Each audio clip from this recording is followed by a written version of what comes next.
Bienvenue dans la présentation du travail de sécurité informatique intitulé Application de transfert de l'argent protégé par le chiffrement AES.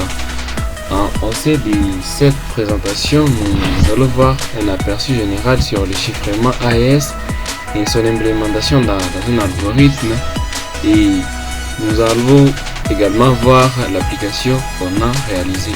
Ce travail a été effectué par Moïno Mitim Bonjour au sein de l'Université Adventiste de Lukanga.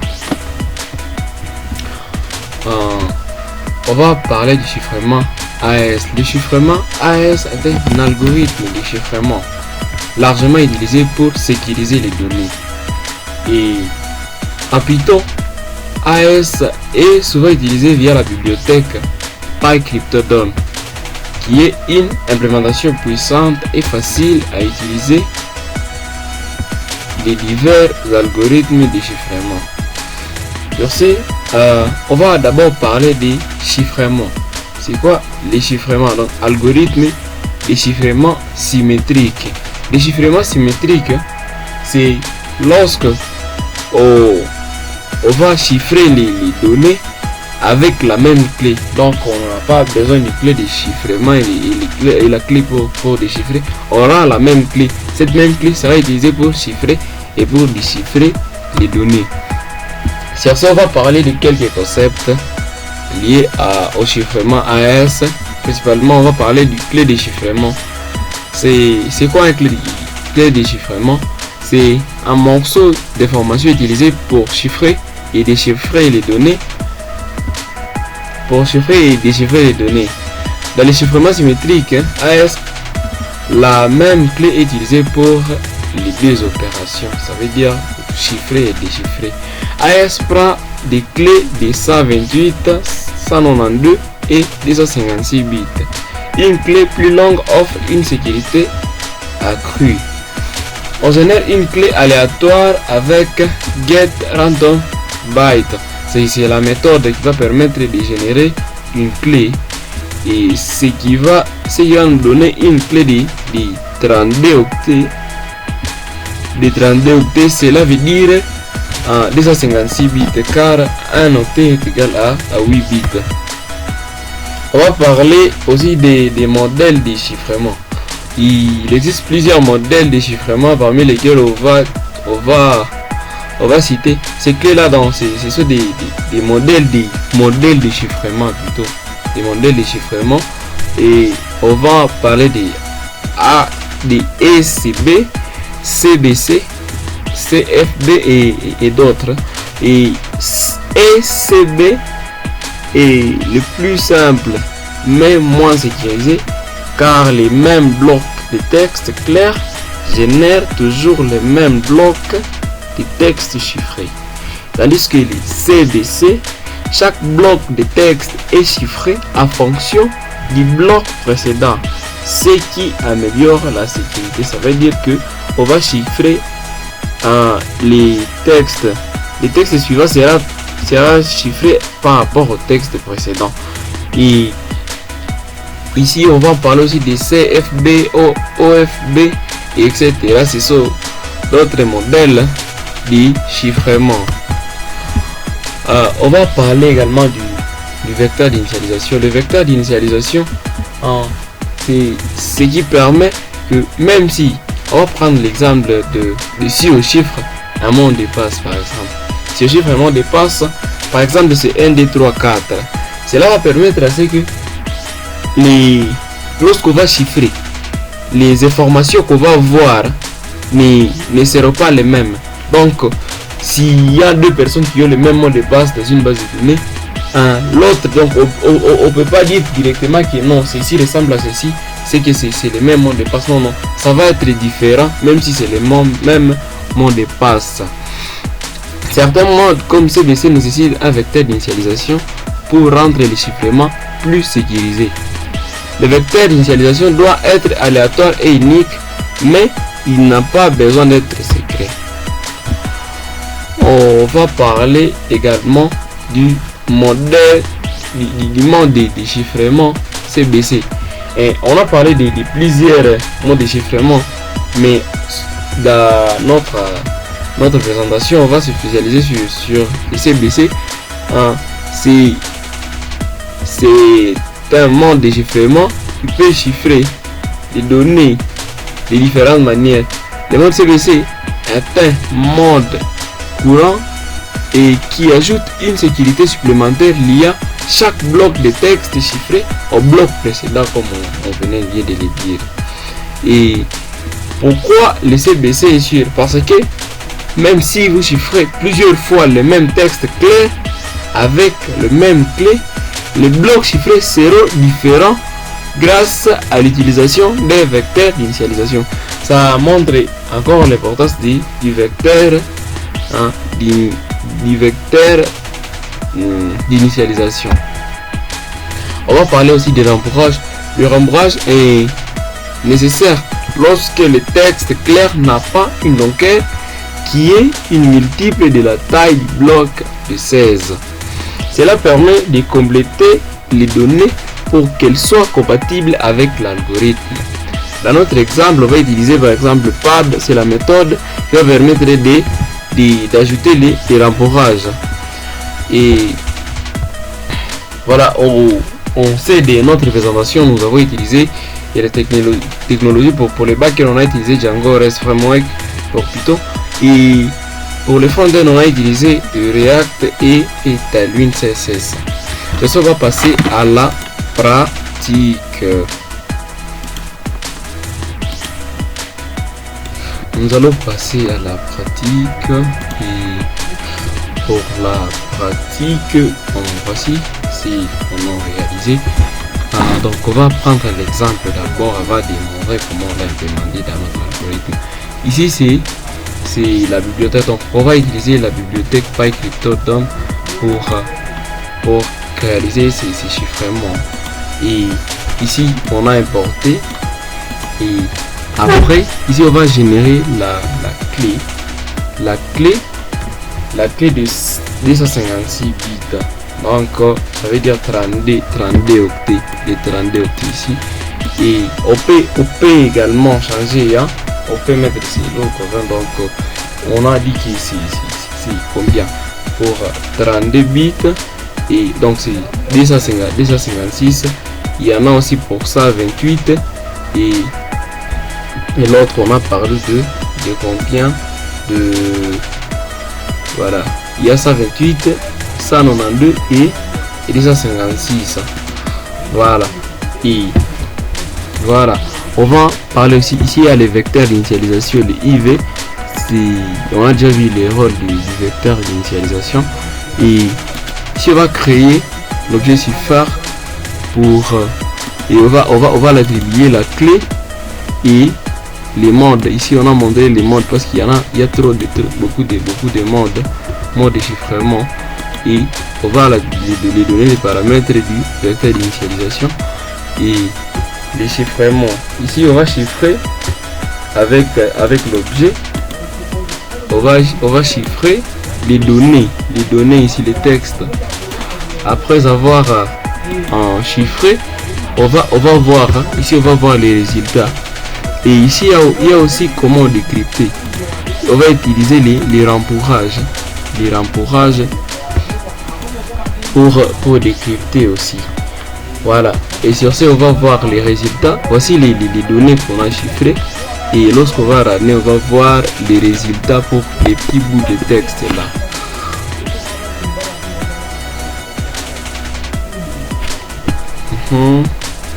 Voilà, ici voici les textes qu'on a chiffrés, et voici les données qui ont été chiffrées. Voilà, voici les données qui ont été chiffrées, et on peut voir, on peut essayer d'échanger. On essaie d'échanger. Voilà, on va voir si ça va changer. Disons par exemple, ici on change les textes, on met cours de sécurité info, et puis on va ramener, on va voir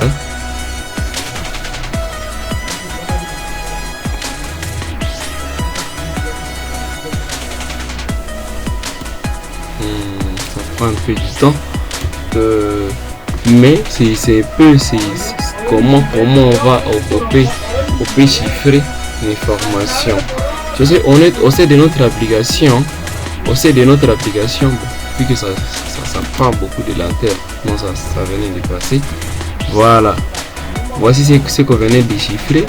Cours de sécurité informatique. Cours de sécurité informatique, c'est les données qui a été chiffrées. Et voici les résultats de ce qui a été chiffré. Et voilà. Sur ce, on a implémenté ceci au sein de notre application. Application de transfert d'argent. Au sein de notre application, on a créé un modèle. Un modèle. Les modèles à des comptes. On peut créer un compte. On peut créer un compte et les comptes est associé aux transactions. Les transactions. Voilà. Et chaque compte appartient à un utilisateur. Et chaque utilisateur a d'autres informations comme le nom, les mots de passe et tout ça. Et lorsque on crée un utilisateur, directement ça lui crée directement un compte. Ça lui crée directement un compte avec le solde initial égal à 0. Et ce code là, on peut pas voir ce solde plutôt. Et on va essayer de voir ici au sein de notre vie comment on a fait. Donc ici, lorsqu'on va créer un compte.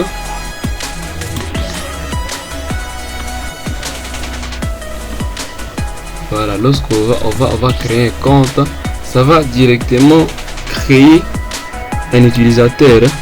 Ça va créer un utilisateur et ça lui crée directement le compte. Et ici, on montre que les comptes auront un solde chiffré. Un solde chiffré parce qu'on a utilisé la méthode pour chiffrer. Voilà. Ici, on a implémenté une classe qui permettait de déchiffrer les informations. Voici la classe en question. Voici la classe en question qu'on a utilisée pour chiffrer les informations au sein de notre application. C'est la classe AES Cipher et là il y a la méthode pour crypter et la méthode pour décrypter les informations. Et ici il y a les vecteurs d'initialisation et il y a aussi les rembourrages et tout ça a été implémenté comme on venait bien de le voir en sein de l'application. Et il y a aussi d'autres méthodes comme celle de par exemple pour faire un transfert. Lorsqu'on va faire un transfert, ici il y a une vie pour les transactions. Voilà, pour les transferts, pour faire une transaction, ici on voit les données. Voilà, il y a l'émetteur par exemple. Donc l'émetteur c'est la personne qui va envoyer et le destinataire c'est lui qui va recevoir. Et ici il y a les montants qu'on va envoyer. Et lorsque on va prendre ces informations et ces informations, on va récupérer d'abord l'utilisateur qui est connecté. Et cet utilisateur qui est connecté, on va récupérer l'utilisateur qui est connecté et cet utilisateur, on va envoyer les montants. Voilà. Et ici pour le chiffrement, bon voilà, ici c'est la clé. On va prendre la clé est ici dans settings, la clé qu'on a utilisée. Voilà, voici la clé qu'on a utilisée pour le chiffrement. C'est la même clé qui sera utilisée pour chiffrer et pour déchiffrer les informations. Et on va rentrer ici dans les vues. Il y a les soldes, ça c'est la clé. Ici on va déchiffrer. Donc lorsqu'on va faire les transactions, on va d'abord déchiffrer les soldes qui est au sein de l'application. Donc les soldes de la personne qui va envoyer et les soldes de la personne qui va recevoir. Et lorsqu'on va déchiffrer avec la méthode ici, et la méthode de notre classe, qu'on a implémentée ici. Voilà la classe. Si c'est la méthode pour crypter et pour décrypter, c'est ce qu'on va utiliser ici en conseil de notre V. Ici, on va décrypter les soldes et on va vérifier si les soldes déchiffrés sont bien des nombres. Donc on va donc, ça c'est l'algorithme, et ici on va vérifier les soldes déchiffrés en, on va convertir la décimale, bon, blablabla, tout ça. Et ici on va vérifier si l'émetteur a les mêmes soldes, a les soldes inférieurs à celui celui qui va recevoir. Voilà, on va voir, non, plutôt on va voir si le montant est inférieur au solde. Si c'est là, si la condition est vraie, donc ça veut dire que ça ne va pas effectuer la transaction. Parce que s'il y a un solde, si on aimerait par exemple envoyer un montant supérieur à celui qui est dans la base de données, ça va amener l'erreur. Et voilà un peu la méthode. Et bon, on va passer à l'étape. Nous allons passer à la partie pratique, et sur ce, on va lancer l'application.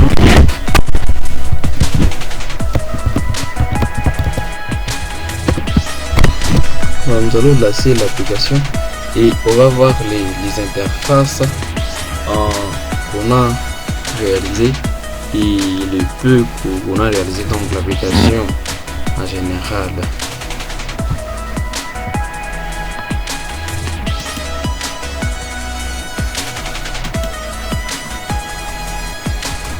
Voilà, le serveur en fait c'est lancé et voilà.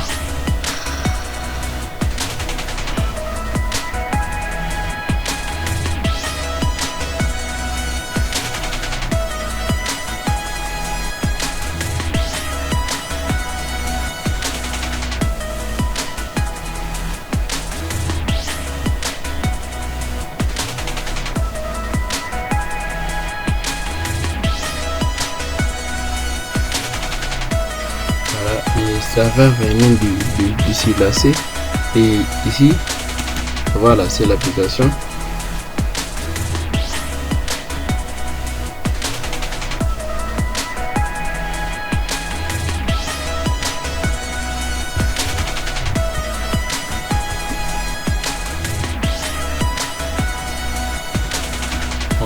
Pendant que l'application sera en fait lancée, on va voir les différentes fonctions principales de notre application. Nous allons voir d'abord la personne est capable de s'inscrire. Tu dois d'abord t'inscrire. On va essayer de nous inscrire. Non, par exemple James.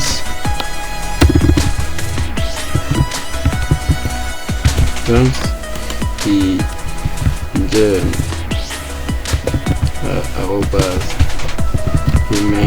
@gmail.com. Le mot de passe c'est 1, 2, 3, 4 par exemple. Et on va s'inscrire. Après inscription, ça va nous rediriger sur la partie où on doit se connecter. C'est James. Premièrement, bon, on va aller voir dans la base de données, donc dans l'espace administrateur. On va voir que lorsqu'on crée un compte, on inscrit une personne, ça crée directement un compte, et généralement ça doit donner directement le solde égal à 0, mais on peut pas avoir le solde parce que c'est chiffré, et c'est chiffré grâce à la méthode de la classe là qu'on a implémentée. Et ici on va essayer de se connecter attaquer James arrobase gmail.com.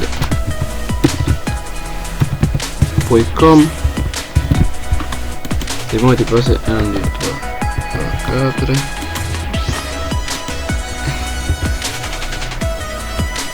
On va dire connexion réussie. Et ici, on va déjà nous montrer les noms. Les noms de l'utilisateur, c'est James, et avec les soldes égal à 0. Et ici, on ne peut pas réaliser donc des transferts. Si on essaie un peu de transférer quelque chose, on va voir les gens les clients, par exemple.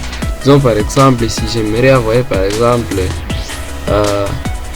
à Dani quelque chose, par exemple 10 à $10, et on va dire erreur lors du transfert, parce que les comptes n'a pas de liquidité, parce que les soldes de 0.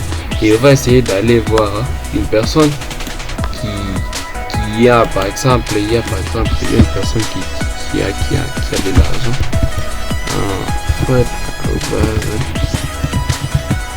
Comme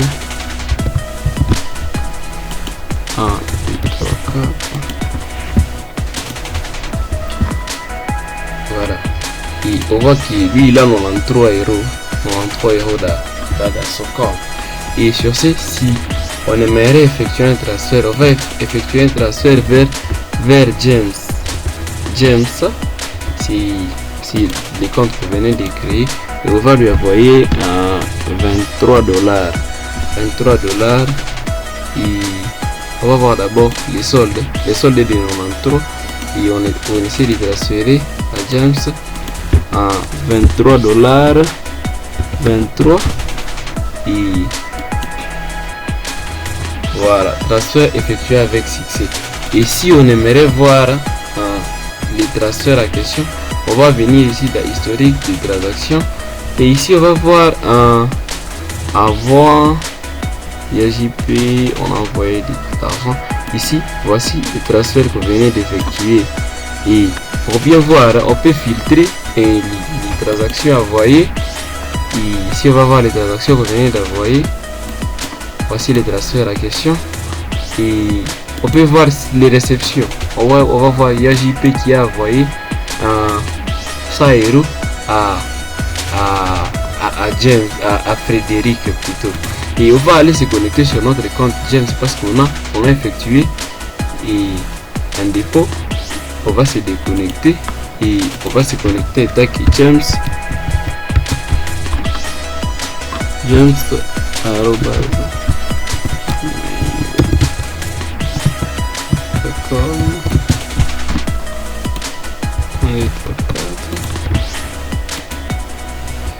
on va se connecter et on va voir les 23 euros qu'on venait de l'envoyer. Et on vient ici dans les transferts, dans l'historique, on va voir qu'il y a un transfert. Frédéric vous a envoyé 23 euros. Si on aimerait filtrer, ici on dit ok transaction, aucune transaction envoyée, donc il n'a rien envoyé jusque là. Et les envois, il n'y en a pas, mais pour la réception il y a 23 euros. Si lui aussi il aimerait envoyer par exemple à qui, il va envoyer par exemple à Daniel par exemple $10, on va envoyer et on va voir qu'on va faire effectuer avec succès, et on va voir l'historique des transactions. Il y en a les envois et les retraits, il y a les envois, il y a les réceptions, et il y a toutes les transactions. Voilà, c'est les envois et les réceptions. Et je vois que c'est un peu qu'on a pu réaliser pour ce travail de sécurité informatique. Et on peut voir les transactions. Ici, la liste des transactions, ces transactions sont chiffrées. Les transactions sont vraiment chiffrées. Il y a par exemple James pour les transactions ici, on va voir les comptes de James a envoyé un montant de Bon, on peut pas voir les 23 $ ici à question. On peut pas voir ça parce que c'est chiffré. C'est un peu ce qu'on a réalisé au sein de notre travail de sécurité informatique, une application pour transférer de l'argent. Je crois que avec les améliorations, on pourra toujours ajouter parce que la matière est vraiment vaste. Merci beaucoup. C'est Jean-Paul Mitimbo pour la présentation.